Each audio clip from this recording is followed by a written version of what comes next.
Ibinunyag ni Trump ang matinding pagtataksin sa Washington nang aprubahan ng Kamara ang resolusyon para pigilan ang kanyang kapangyarihang militar laban sa Iran. Patuloy na nakikipagnegosasyon ang White House sa matinding pressure at sinusubukang pigilan ng Tehran na gawing sona ng nuclear na panggigipit ang gitnang silangan. Ngayong Huwebes, ika-4 ng Hunyo 2026, ang mahalagang bagay ay hindi lang ang dikit na botohan sa Washington, kundi ang mismong oras na pinili para gawin ito.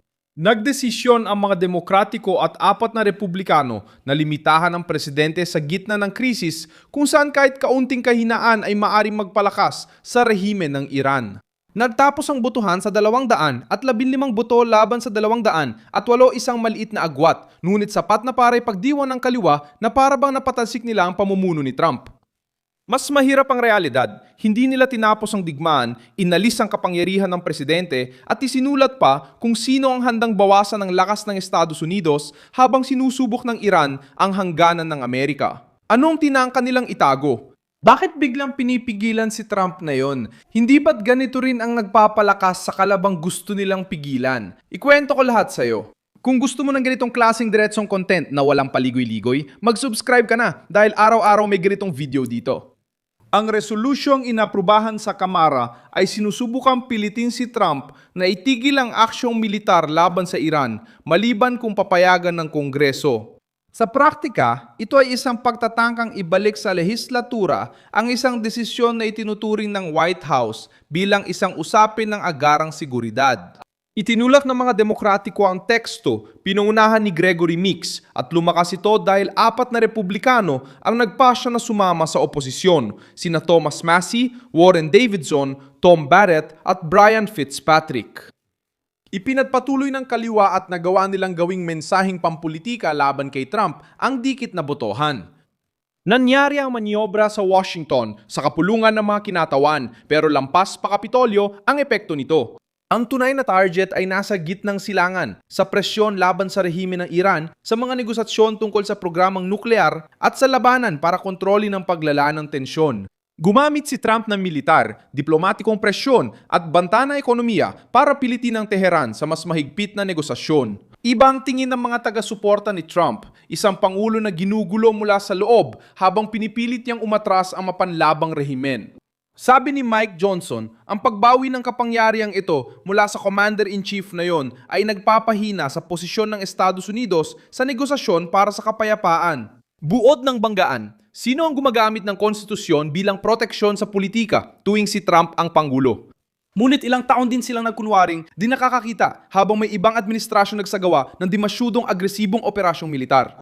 Hindi pa nito tinatapos ang anuman mag-isa. Mapupunta ito sa Senado kung saan may katulad na hakbang na nakapasa na sa isang procedural na yugto. Kahit umusad ito, pwede pa rin i-veto ni Trump, kaya tinutulak ng kaliwa na ibenta ang botohan bilang tiyak na pagkatalo. Ang totoong nangyari ay pampulitikang pressure, hindi pagkuha ng kontrol. Patuloy na nasa gitna ng krisis ang presidente, hawak pa rin niya ang kapangyarihan, may veto pa rin siya at namumuno pa rin sa negosasyon sa Iran, botohan sa White House. Ang operasyong militar laban sa inaprubahan. Ipinapaliwanag ng White House na ang operasyong militar laban sa Iran ay may layuning pigilan ang rehimen na umabante patungo sa isang banta sa Brazil. Ayon sa gobyerno, natamo na ng pangunahing kampanya ang mahahalagang layunin at ngayon ay magpo-focus na sa negosasyon mula sa lakas. Pinatibay ni Marco Rubio, kalihim ng Estado, ang pananaw na ayaw ng Washington na ipagpalit ang pag-alis ng mga parusa sa ibang batas. Por uma simples promessa iraniana. Nito manggap ng mahinang kasunduang mag-iiwan ng suliraning nuklear na buhay pero nakatago, kaya nagiging mas mahalaga ang pigilan si Trump. Kapag ang presidente ay nakikipag-usap sa kalaban tulad ng Iran, bawat alitan sa Washington ay nagiging gamit ng kabilang panig. Pinagmamasdan ng Tehran ang Kongreso, ang media at ang mga Republikano na kumakalaban at tinatantiya kung hanggang saan sila pwedeng tumagal. Kung makita ng rehimen na kayang harangin ng Amerika si Trump, mas mahihikayat silang maghintay, umiwas at sumugal sa pagod sa politika. Kaya ang botohan ay hindi lang legal na usapin. Naapektuhan din ito ang lakas ng pakikipagtawaran ng Estados Unidos.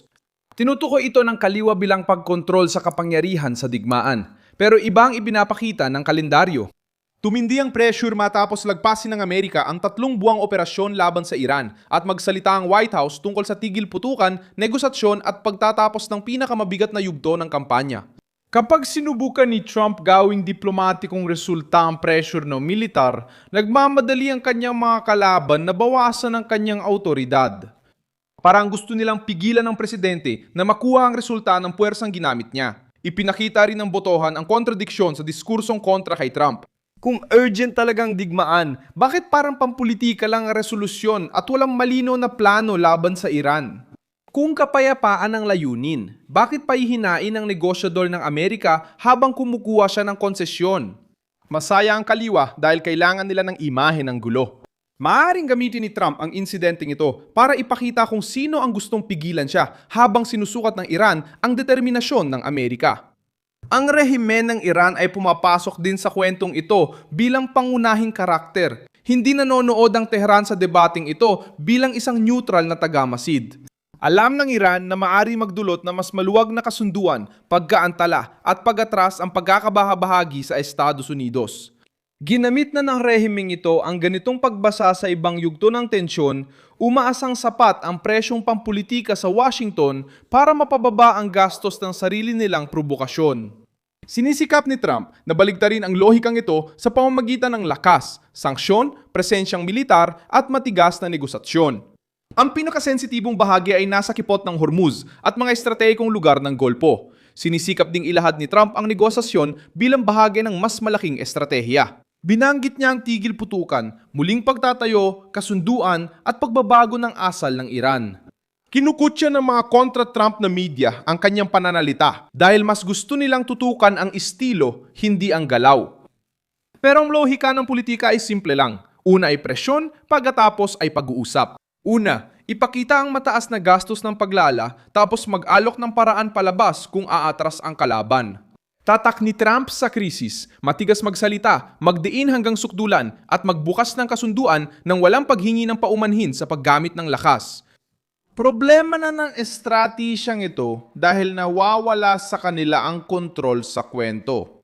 Kung mapapwersa ni Trump ang Iran sa mas maigpit na kasunduan, lalabas siyang pangulo na hinarap ang Tehran nang hindi inuulit ang kahinaan ng dating mga kasunduan. Kung mapanatili niya ang rehimen sa kabila ng presyon, pinapatunayan niyang kaya ng Estados Unidos mangguna ng hindi humihingi ng pahintulot sa internasyonal na burokrata. Kung iveto niya ang resolusyon, ipinapakita niya na hindi magpapadala ang White House sa isang biglaang koalisyon ng mga demokratiko at republikano na gustong sumikat sa balita. Malaki ang epekto ng paghahambing sa mga naunang administrasyon sa debating ito. Sa loob ng maraming taon, ginamit ng mga presidente ng Amerika ang puwersang militar sa iba't ibang bansa nang hindi itinuturi ng makinaryang pampulitika ang bawat aksyon bilang krisis sa konstitusyon. Kay Trump, nagbabago ang pamantayan. Ang dating tinatawag na estratehikong tugon ay nagiging pang-aabuso sa kapangyarihan. Ang dating limitadong operasyon ay nagiging ilegal na digmaan. Ang kakayaang umangkop ng Commander-in-Chief ay nagiging banta sa demokrasya. Ipinapakita ng pagkakaibang ito na hindi lang digmaan ang pangunahing target, kundi si Trump mismo. Ginawang patunay ng kaliwa ang botohan sa pagbagsak ni Trump. Ngunit nagbibigay rin ito ng mas malalim na pananaw para sa mga nanonood na hindi naaapektuhan ng media. Sa oras na nagsisimula ng mauwi sa negosasyon ang presyon laban sa Iran, gumagawa ang Washington ng paraan para itali ang panggulo. Ngayon, hawak ni Trump ang makapangyarihang plataporma. Maaaring ipakita na ang laban sa kanyang otoridad ay hindi lang mula Tehran, kundi pati rin mula sa loob ng sistemang Amerikano. Mas pipiliin ng kalaban na pigilan siya kaysa aminin na ang lakas ay nakakapagbago ng ugali ng kaaway. Ako si Milson Alves, global, internacionalista at layunin kong bigyan ka ng tamang impormasyon araw-araw. Nasa video description ang mga news link. I-like ang video, mag-subscribe sa channel at tingnan ang mga komento para maging aktibo sa komunidad ni Milson Alves.